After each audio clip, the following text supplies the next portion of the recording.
Welcome back to the channel, everyone. Thank you so much for coming back. Today we have another installment of PURPERIAL Chronicles, still future format for us. We have not gotten our 2.5 yet, but we do have printers and we can make proxies. So that's what we got here today. We got me on the left playing Purple Imperial, Virus Imperial, Black Emperor, whatever we're calling it now.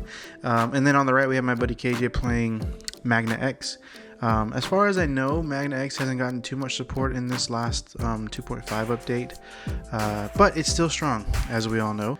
And historically, my matchup has usually been about 50-50, at least in past formats, usually going into really good games with Magna X, and just a flip of the coin. But with this one, I really wanted to showcase this match because it just shows how fast you can go with this deck if you see your pieces, if you get a little luck. And play your cards right. So we're gonna go ahead and get into it. Yeah, we'll just go ahead and start. Now, I don't know if you believe in curses, but you see those sleeves I'm using for my eggs? I used to have that for my whole deck, and it was, I don't know, maybe 50 games worth, and I just bricked every single time. I don't know what it was. I didn't believe in curses before, but let me tell you, it was rough. As soon as I switched, I started playing normally. I don't know what to tell you. I don't know what to say about it, but it happened. And I think this is one of the first games I had with the new sleeves, and man, it was a life-changing thing. So I don't know. Cursed sleeves are real, I guess. I'm going to go ahead and hatch in the back into Magnamon and go into that new Vmon and play out a worm. I talked about this before. I don't run analog use. I feel like my rookies can do better jobs and they're bodies that can swing. I just like to go aggressive, I think, and analog youth is it puts me a turn behind. In my opinion, I could be wrong. He's going to go building a stack in the back into that BT-20 Magna and playing out a training. I stay in the back and swing with a worm and then just play out another worm. And because I have more room without the analog use, I just play a bunch of rookies, which I guess lends into my aggressive style. He does throw down an ice wall and then a boost. He knows that I like swinging a lot with these little bodies, so I guess the more he can mitigate that, the better. And he's just continuing searching. Go ahead and push up with my my new Vmon. Go into the shade and play out the worm. That is going to trigger the new Vmon where I can Digivolve for reduced costs, so that's really cool.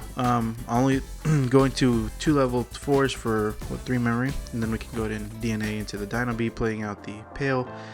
And I think I choose to go ahead and swing with Pale with the effect. Yeah, that's what I'm going to do. And then we're going to pay that 2 memory for the Ice Wall, hitting a Zubagon Punch, so we're lucky there. And then we're going to go to DNA end of turn into the new Dragon mode, which will allow us to go into Fighter mode from our hand or trash for free. And then we can trash security because the effect. Still undecided on if I really like the new Dragon mode. It just it feels a little counterintuitive with the old build. It feels like you have to change up the whole build to really make the best use out of it. He's gonna pop his resources and go into the BT-9 Magna X, and then swing with X-Antibody underneath it to go into the new X-Antibody. And I feel like people would wonder why. He likes to do that because he runs the Gabu Bond, and the more sources he can have, the better. Also, it gives him an extra layer of purge if it ever came to that. But I'm going to go ahead and swing in with my body, trying to bait out a block, because that big stack has 2 checks, so it would have been nice to just get that in, but he didn't fall for it. He's smarter than that, and so he's just tallying up his DP there with his markers. He's got the 2 instances, the one Digivolving, and then the one he got the plus 3k from checking security on his turn. And then he has the egg, I think, so it's plus 7k. I'm going to go ahead and swing. I am not bigger, so he could block and kill it. However, that would leave Sorry, I would overflow, but I would also get the trigger for the shade and probably go into another stack. So he's gonna let it go. He's gonna get the plus DP so that it's less of a chance for me dying, but also less chance of him dying too, I think. So, and so now, since he let it go, I didn't die, and I'm contemplating life. I'm not in a terrible spot. I'm actually in a really good spot. So I'm just gonna digivolve in the back, and then set up for the next game. I think not next game, the next turn. I think if I just throw down enough bodies that he can't stop, then that should be it. But he's gonna go ahead and take his turn, hatch it, and go into the Vmon in the back. And come on, KJ, what you doing? There you go. So he's gonna swing. He's gonna unsuspend, get his plus 3k, and then okay, that's what's out. Yeah, he plays Zubagon Punch. I feel like he should have swung first and then Zubagon, but it's okay. He gets the blocker and the plus 3k, and he's gonna go ahead and blast, bottom decking my 2 little bodies. And then since he played the Zubagon, he still has blocker and the immunity. So he's gonna overflow. He's gonna get my overflow. I completely forgot about the blocker. I was like, what? And so I tried to swing for game, and he blocked.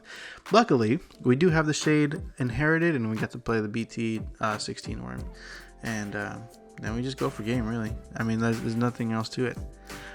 So that's kind of what I really wanted to show, is that when you get all your pieces, at least 1 stack's worth, and then you have your opponent on kind of the back foot, this deck just steamrolls. It's really hard to stop. You can, even if you bottom deck, or instead of deleting, getting rid of the stack somehow, all of those valuable sources go into trash, and then you could just restart your whole thing. And that's really what I love showcasing here with this deck. Yeah, if you have any questions, or if you see any misplays, just let us know. I have no problem taking criticism. But yeah, man, I love this deck, and I'm loving the new support. I'm not completely decided on ratios, but I'll go ahead and put the deck list here that I used. And yeah, we'll catch you on the next one.